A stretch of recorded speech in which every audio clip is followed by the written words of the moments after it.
There is a land forged by fire and cradled by the sea. An archipelago of islands stretching like a slumbering dragon across the deep blue of the Pacific. We often think we know this place. We have seen its cities of light and its tranquil temples. But there is another Japan. A wilder, more ancient world that exists just beyond the veil of the familiar. It is a land of secrets, hidden in the rustle of bamboo and the roar of the ocean. To find it, one must listen not with the ears, but with the soul. One must be willing to step away from the path and into the shadows, where the true heart of this land beats softly, patiently, waiting to be discovered. Here the wind carries stories. It sweeps down from Siberian plains, cold and sharp, and whispers through the skeletal branches of winter trees. It dances across volcanic peaks, still breathing plumes of steam into the crisp air. This is a land of dramatic contrasts, of ice and fire, of silence and sound.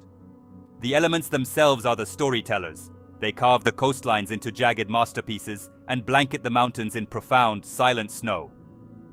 This is not a journey for the hurried. It is a slow pilgrimage into a world where nature, in its purest form, holds dominion. The journey begins where the maps end, in the quiet corners of this extraordinary archipelago. Imagine a coastline, not of gentle sands, but of colossal black volcanic rock. The waves, relentless and powerful, crash against these shores with a percussive rhythm that has echoed for millennia. Each collision sends a plume of white spray high into the air, a stark contrast against the dark, unyielding stone. This is the edge of the world, where the land meets the sea in a timeless, violent embrace. The air is thick with the scent of salt and damp earth. It is a place that feels both ancient and alive, a testament to the raw, untamed power that shaped these islands and continues to define their character. To truly understand this place, we must slow down. We must match our pace to the rhythm of the tides and the slow growth of the forest.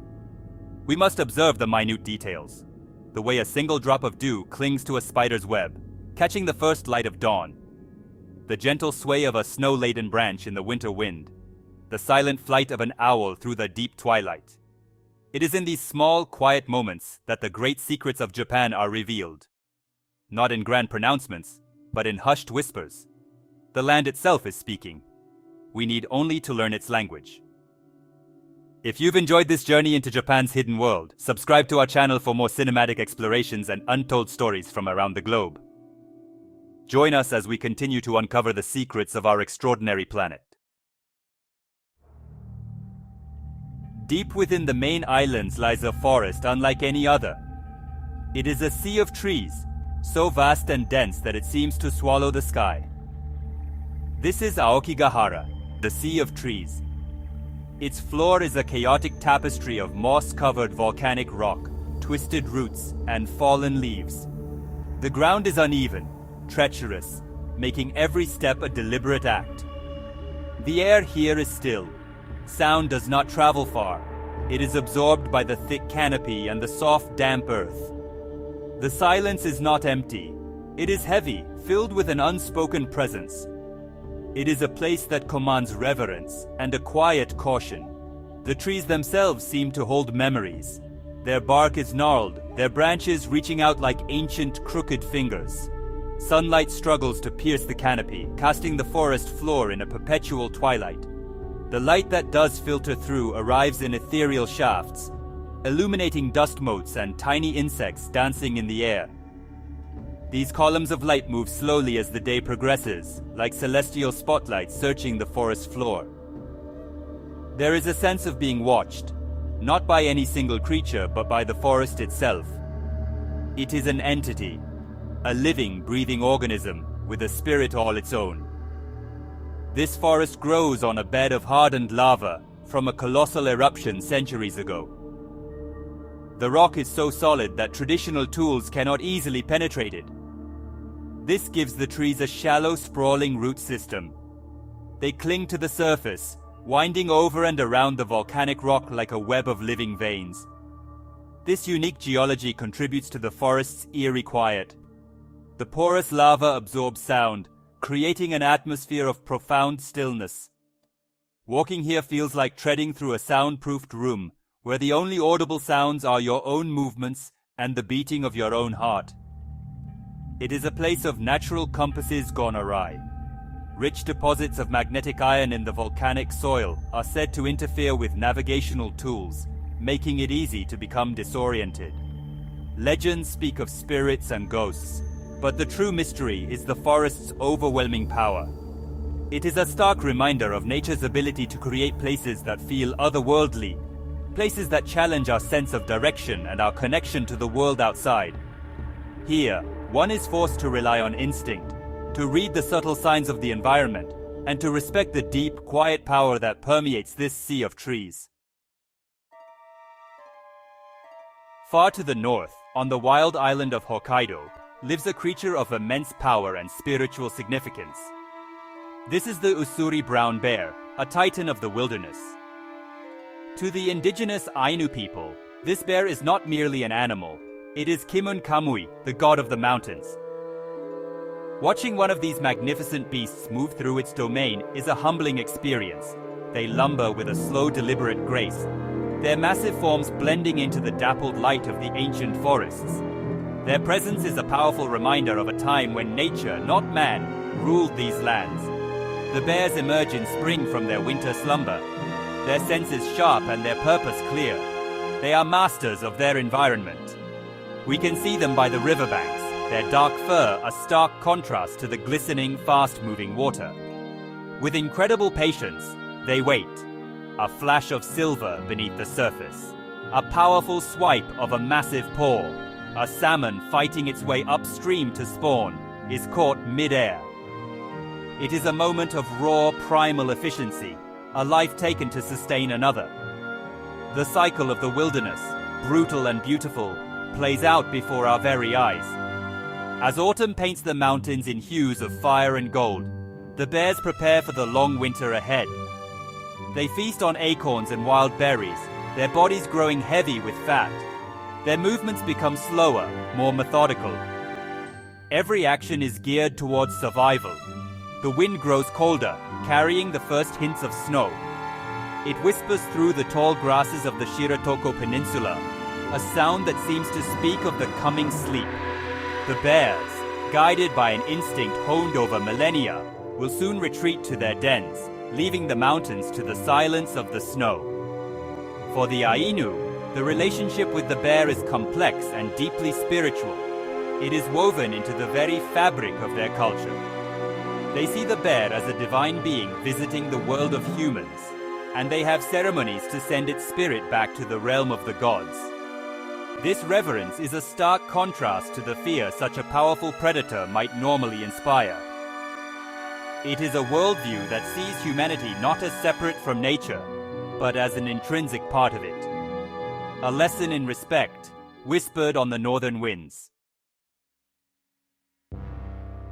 Beneath the waves that surround Japan's southernmost islands, another world awaits. It's a silent blue kingdom of forgotten structures. Off the coast of Yonaguni, there lies a mystery submerged in the sea. Here, colossal stone monoliths rest on the ocean floor. They appear to be man-made, great flat terraces, steps carved with right angles, and formations that look like pillars. Are these the ruins of a lost city, maybe a Pacific Atlantis, swallowed by the sea in some ancient cataclysm? The currents here are strong, and the water is a deep clear blue, allowing sunlight to penetrate far below the surface. Diving here is like entering another dimension. The world of sound is replaced by the gentle hum of the ocean and the sound of your own breathing. Light filters down from above, creating dancing patterns on the stone surfaces. Schools of hammerhead sharks, ancient and majestic, patrol these structures in the winter months. They glide through the water with an effortless power, their strange, beautiful forms casting long shadows over the submerged stones. They seem like guardians of this place, silent sentinels of a forgotten age, adding to the profound mystery of the site. Some geologists argue that these formations are entirely natural, carved by millennia of strong ocean currents and seismic activity. They point to the natural fractures in the sandstone, suggesting that what appears to be deliberate design is merely a coincidence of geology. but the symmetry is striking. The sheer scale of the monoliths is awe-inspiring. Whether carved by human hands or by the patient artistry of the ocean, the Yonaguni Monument is a place that sparks the imagination. It forces us to question our understanding of the ancient past and the forces that shape our world. The truth remains elusive, hidden beneath the waves. The ocean holds its secrets close. As we ascend back to the surface, back to the world of air and noise, the silent city recedes into the blue depths. It leaves behind more questions than answers. It is a powerful reminder that some of the greatest mysteries on our planet are not in distant galaxies, but right here, in the deep, unexplored corners of our own oceans. This sunken world serves as a testament to the enduring power of mystery and the secrets that lie just beyond our reach. There is an island, far to the south of the main archipelago, where life has followed a different path, Yakushima. This is a place where the trees are not measured in years, but in millennia. It is a sanctuary of ancient cedar, known as Yakusugi. Some of these trees have stood for thousands of years. Their trunks are immense, gnarled, and covered in a thick blanket of moss that drips with perpetual moisture. To stand in their presence is to feel impossibly small, a fleeting visitor in a kingdom of giants that have witnessed the rise and fall of human empires. The air in these ancient forests is thick with humidity. It is a world of green. Every surface, rock, branch, and fallen log is carpeted in a vibrant tapestry of mosses and ferns. A constant, gentle mist hangs in the air, fed by some of the highest rainfall on the planet. The soundscape is one of water. The drip, drip, drip from the moss-laden branches. The gurgle of countless streams making their way over mossy stones. The distant roar of a hidden waterfall. It is a place that feels primeval, untouched by the modern world. As if time itself has slowed to the pace of the growing trees. This island is home to unique creatures, perfectly adapted to this wet, ancient world. The Yakushima macaque, a subspecies of the Japanese macaque, is smaller and has thicker fur than its mainland cousins. They move through the forest canopy with quiet confidence. Alongside them, the Yakushika deer, also a smaller subspecies, wander through the mossy undergrowth. There is a remarkable harmony here. The monkeys and deer are often seen together, the monkeys dropping fruit from the treetops for the deer to eat below. It is a subtle, beautiful example of cooperation in the wild. This island is more than just a forest. It is a living library of ecological history. The rings of its oldest trees hold the secrets of past climates, of fires, and of storms. They are silent witnesses to a history that stretches back long before human records began. Yakushima reminds us of the profound resilience of nature. It shows us that, if left undisturbed, life can achieve a state of breathtaking beauty and enduring strength. It is a sacred place, a world where the spirit of the ancient earth can still be felt in every misty breath of air. From the frozen seas of the north to the submerged mysteries of the south, Japan reveals itself not in its bustling cities, but in its quiet, wild spaces. It is a land of profound dualities, a place where serene beauty can exist alongside raw, untamed power, where ancient traditions of reverence for nature persist in the face of a relentlessly modern world. The secrets of this land are not written in books. They are etched into the volcanic rock, whispered by the wind through bamboo groves, and carried on the currents of the deep ocean. These are not sins, but truths. The truth of nature's awesome power to both create and destroy. The truth of a deeper connection between all living things, from the mountain bear to the moss on a stone. The true secrets are the cycles of life and death, of growth and decay, that play out here on a grand and dramatic scale. We have seen how the land shapes the life upon it, and how life, in turn, leaves its mark upon the land. It is a timeless dance, a story that has been unfolding for eons. As we journey through these landscapes, we come to understand that the most profound discoveries are not grand revelations, but quiet moments of connection. The feeling of the cold mist on your skin in an ancient forest. The sound of a whale's breath as it surfaces in a silent bay. The sight of a 1,000-year-old tree standing sentinel on a mountainside. These moments change us. They instill a sense of awe and a deep respect for the world we inhabit. They remind us that we are part of something much larger and much older than ourselves. The story of Japan is far from over. There are still valleys unexplored, ocean depths uncharted, and secrets yet to be revealed.